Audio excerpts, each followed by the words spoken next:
जय करौली सरकार। करौली सरकार की जय। आप कहाँ से आए हैं और क्या नाम है? मैं दिल्ली से बिलोंग करता हूँ और इंटरनेशनली यूके, कनाडा, यूएसए में परफॉर्मिंग आर्टिस्ट हूँ। I am a disciple of Pandit Rajan Sajan Mishra. Indian classically trained professional singer हूँ और इस वक्त भाव ये है कि गुरुर् ब्रह्मा गुरुर्विष्णु गुरुर्देव महेश्वरा गुरुर साक्षात परम ब्रह्म तस्मै श्री गुरुवे नमः। जो सदगुरुदेव भगवान हैं उनके लिए दो लाइनें मैं ज़रूर मन के भाव हैं मेरे। एक तुम्ही आधार सदगुरु, एक तुम्ही आधार, करते बेड़ा पार सदगुरु, करते बेड़ा पार सदगुरु, एक तुम्ही आधार सदगुरु, एक तुम्ही आधार। बहुत सुंदर। करौली सरकार आने का उद्देश्य क्या था? सबसे बड़ी बात यह थी कि हर इंसान अपने जीवन में सच की तलाश में है। तो मैं लास्ट नवंबर दिसंबर में I was in London, UK में था। प्रोग्राम्स चल रहे थे और वीडियोस देखा करता था यूट्यूब पे। तो हमने एक जयकारा सुना है जय घोष बचपन से कि सच्चे दरबार की जय। तो सच की तलाश थी। तो बर्मिंघम में प्रोग्राम के बाद मैंने अचानक से 2-3 वीडियोस लगातार, मेरे पास समय था, सारी रात में देखे। तो बस इस तरीके की फीलिंग्स आई कि यार जल्द से जल्द मुझे इंडिया पहुंचना चाहिए और एज़ अर्ली एज़ पॉसिबल अगर कानपुर पहुंच जाऊं, चाहे वो रिमोट एरिया जैसा भी है, दरबार पहुंचना है। और मन में कुछ संशय भी थे और उत्साह भी था कि करौली सरकार पहुंचने के बाद संसार की, जीवन की सभी समस्याओं का अंत हो जाता है। तो मैंने कहा ऐसे दिव्य दरबार के दर्शन जितनी जल्दी हो सके तो मुझे पहुंचना चाहिए। ये सबसे बड़ा उद्देश्य था। यहाँ आने से पहले लाइफ में चल क्या रहा था? लाइफ चल तो रही ही नहीं थी बिल्कुल भी।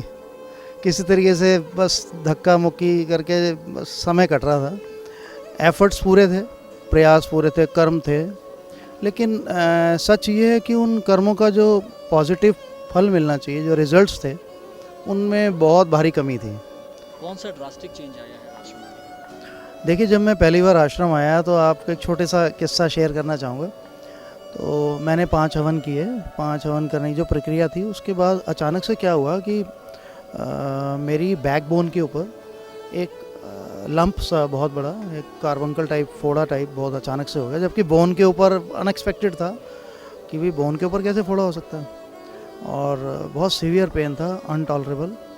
तो उसके बाद मैं जैसे गुरुजी से मिलना हुआ, तो गुरुजी से मिलना भी इतना आसान नहीं था। तो किस तरीके से कृपा हुई ईश्वर की और गुरुजी से भेंट हो गई मेरी। तो मैंने गुरुजी को बताया ना, गुरुजी मैं बड़ी मुश्किल में यहाँ बैठा हूँ सारा दिन कि मेरा तो बैक एक मतलब इस तरीके से स्टिफ है बहुत ज़्यादा। तो गुरुजी ने बोला कि भी उसके ऊपर हाथ रखो और आँख बंद करो। तो उन्होंने ब्लेस किया मुझे। जैसे ही ब्लेस किया तो आप बिलीव नहीं करेंगे, तो उसका pain all of a sudden 1 second के अंदर, मुझे नहीं पता कहाँ चला गया। और जैसे 6th हवन किया, 7th हवन किया, तो वो कार्बंकल भी गायब हो गया। दूसरी चीज़ ये कि मेरी आवाज़ के अंदर एक ड्रास्टिक एक ब्राइटनेस आई है वापस।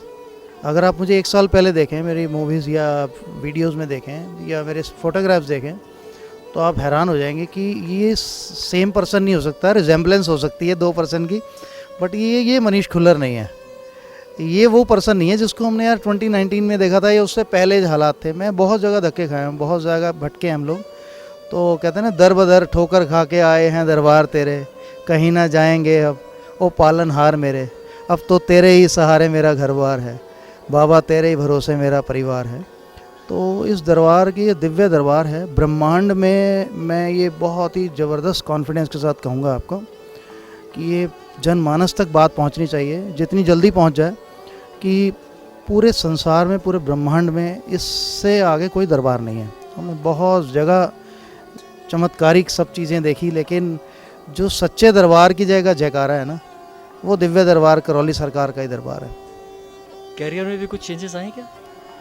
बहुत ज़बरदस्त ड्रास्टिक चेंजेस आए हैं कि जो प्रोफेशनल काम मैंने बड़े बड़े कमर्शियल्स ब्रांड्स जो हैं उनके कमर्शियल टीवीसीज बहुत ज़्यादा प्लेबैक दिया है, मैं प्लेबैक सिंगर। तो वो चीज़ें, कुछ चीज़ें हाथ से निकल गई थी। आप यकीन मानिए, मुझे साउथ इंडियन फिल्म जो डब्ड हिंदी फिल्म्स होती हैं उसका प्लेबैक का कॉन्ट्रैक्ट दोबारा मिला।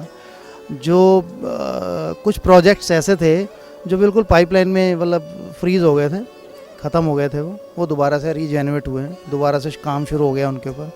और बहुत जल्दी आप लोग ऑडियो प्लस वीडियो आप सबको देखने को मिलेगा। गुरुजी को क्या थैंक यू करना चाहिए? गुरुजी के लिए थैंक यू वर्ड बहुत छोटा है। गुरुजी को तो हम दिल से कहते हैं, Guruji we are blessed by you, we love you. कि गुरुजी के लिए तो आत्मसमर्पण है। मतलब मैं इमोशनल हो जाता हूँ, रो पड़ता हूँ। ऐसी करुणा और प्रेम की धारा चल पड़ती है कि शब्द नहीं है जो हम उनको धन्यवाद कह सकें। मतलब धन्यवाद बहुत छोटा शब्द है कि जिसकी लुटी हुई संपदा, खोई हुई संपदा उस किसी इंसान को अगर वापस मिल जाए, जिसको किसी का गवाया हुआ जीवन वापस कोई दे दे, तो भगवान का रूप है वो, हमारे लिए भगवान ही है। ये यहाँ पर भगवान बसते हैं।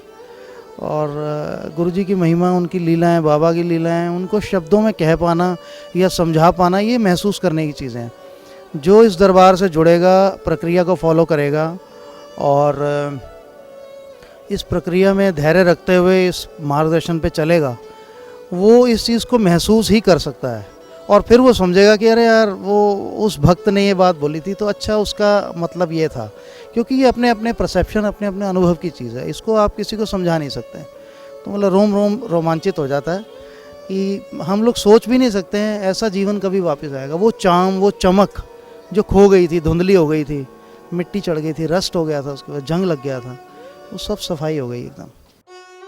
आपका कोई सवाल हो जो आप गुरुजी से जानना चाहते हैं या कोई जानकारी चाहते हैं तो कृपया इस नंबर पर व्हाट्सएप करें।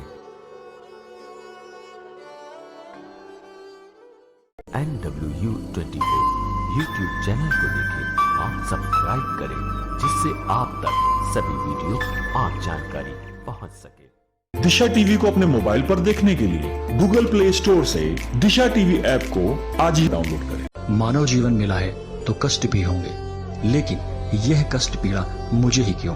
अगर आपके पास भी इस तरीके के प्रश्न हैं तो देखिए करौली सरकार पूर्वज मुक्तिधाम कानपुर का विशेष प्रोग्राम रोजाना रात्रि 9:15 से सिर्फ दिशा टीवी पर।